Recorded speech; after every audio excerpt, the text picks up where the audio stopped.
आपके भरोसे पर खरे उतरकर हमने पूरे किए हैं 3 साल। आपका क्षेत्र, आपके मुद्दे, हम बने हैं आपकी आवाज। सटीक खबरें, बेबाक अंदाज, आपका अपना न्यूज चैनल लाइव टीवी समाचार।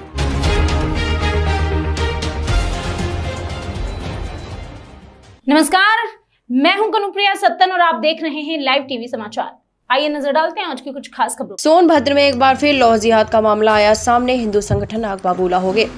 सोनभद्र पन्नूगंज थाना क्षेत्र के एक गांव में लव जिहाद की घटना सामने आई है। पारिवारिक मित्रता के संबंध की आड़ में अक्सर आने जाने वाले युवक ने ही ननिहाल में रह रही 12 वर्षीय बालिका को बहला फुसलाकर शारीरिक संबंध बनाया। मामला तब सामने आया जब पीड़िता गर्भवती हो गई। उसके बाद प्रकरण को गांव स्तर पर मैनेज करने की कोशिश होती रही, लेकिन देर रात तक परिवार के लोगों ने जब दबाव बनाने से इनकार करते हुए तहरीर दी, तब जाकर पुलिस ने मामा की तहरीर पर 376 AB पास्को एक्ट मुकदमा दर्ज कर आरोपी को दबाव में गिरफ्तार कर लिया गया। बता दें, पन्नूगंज थाना क्षेत्र में लौ जिहाद का मामला सामने आने के बाद हड़कंप मच गया। एक 12 वर्षीय लड़की अपने नाना के यहाँ रहकर पढ़ाई करती थी। लड़की के माता पिता न होने के कारण वो ननिहाल में रह रही थी। पीड़िता के मामा का दोस्त सरफराज पुत्र मैनुद्दीन उम्र 19 वर्ष उसके घर आता जाता था और लड़की को बहला फुसलाकर उसके साथ शारीरिक संबंध बनाता रहा। लड़की जब गर्भवती हो गई तब महीनों बाद इस बात का पता पीड़िता के ननिहाल के लोगों को चला। लोग लाज के डर से पीड़िता के परिजनों ने कुछ दिन बात को दबाए रखा, लेकिन जब लड़की 8 माह की गर्भवती हो गई तो गाँव में तरह तरह की चर्चाएं होने लगी। गांव पुलिस ने इस मामले को बाहरी समझौते का दबाव बनाकर रोके रखा। इस समझौते के तौर पर आरोपी के परिजनों ने धर्म परिवर्तन कर अपने रीति रिवाज के साथ विवाह करने का दबाव बनाया। जब लड़की ने इस बात से इनकार किया, तब जाकर महीने भर बाद लड़की के परिजनों ने जब दबाव बनाने से इनकार करते हुए कल देर रात तहरीर दी और मीडिया में मामला सामने आने के बाद पुलिस ने मुकदमा दर्ज कर लिया। पुलिस ने आरोपी सरफराज को गिरफ्तार कर लिया। उसके खिलाफ 376 AB पास्को एक्ट में मुकदमा दर्ज कर आगे की कार्रवाई में जुट गई है।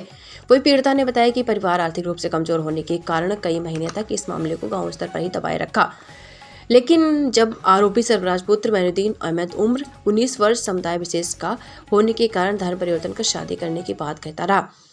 वहीं इस मामले में हिंदू संगठनों ने कहा कि लगता है हिंदू नाबालिग लड़कियों के साथ इस तरह की घटनाएं हो रही हैं। पन्नूगंज थाना क्षेत्र में भी इस तरह की घटना हुई। पीड़िता के परिवारजनों को दबाव बनाया गया कि वे समझौता कर ले जाने के इंस्पेक्टर का रोल इस मामले में अति संवेदनशील था, जो क्षमा योग्य नहीं था। वहीं सीओ सदर राहुल पांडे ने बताया कि आरोपी लड़के सरफराज को गिरफ्तार कर लिया गया है और उसके खिलाफ 376 AB पास्को एक्ट में मुकदमा दर्ज कर लिया गया है। क्या नाम है तुम्हारा?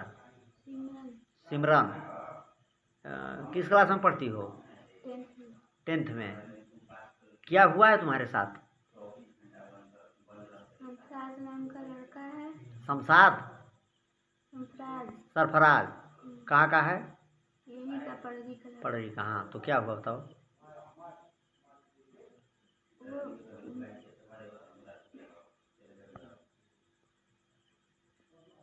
बताओ तो। मेरे साथ शारीरिक संबंध बनाया। उसका बच्चा है मेरे पेट में।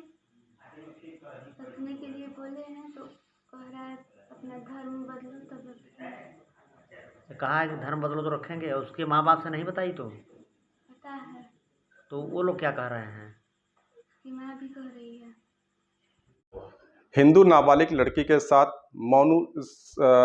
सरफराज नाम का एक लड़का लड़की को बहका फुसला के उसके साथ बलात्कार किया।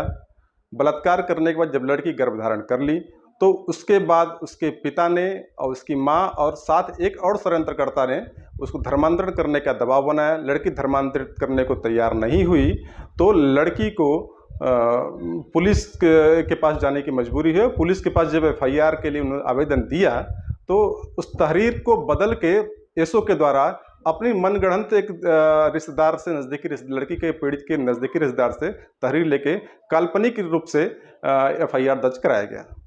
उस FIR में कहीं भी धर्मांतरण, लव जिहाद का मामला, गर्भपात का दबाव देने का कहीं जिक्र तक नहीं है। सिर्फ 376 लगा। क्या कहेंगे? लड़की का जो पालक है, उसका नाना, उसके नाना के द्वारा जो तहरीर दी गई है उसमें सारी घटनाओं का उल्लेख किया गया है, लेकिन जब थानाध्यक्ष के दबाव में जो तहरीर तैयार की गई है उसके शराबी मामा के द्वारा पीड़िता के शराबी मामा के द्वारा तहरीर तैयार की है, उसमें बस लड़की को दोषी बनाया गया है और उसको घटना को छुपाया गया। इस तरह की घटना जनपद में लगातार आ रही है। इस घटना में भी वहाँ का एक मौलवी है जो कि तिरंगा यात्रा का भी बहिष्कार किया था और वहाँ पर उसका विरोध करता रहा है, उसका भी कनेक्शन सामने आ रहा है। उसके घर में लोग मिलते थे और हिंदू संगठन लगातार इस तरह के मामले पर क्या कदम उठा रहा है, इस मामले को कैसे रोकेगा? बलात्कारी का बाप और उसकी माँ और तीसरा षड्यंत्रकर्ता वही मौलवी है जिसका मुझे नाम नहीं मालूम है, वो तीसरा षड्यंत्र वही। और जिले में इस प्रकार की तमाम घटनाएं आ रही हैं, लेकिन ये जब मीडिया के संज्ञान में आती है तब इसका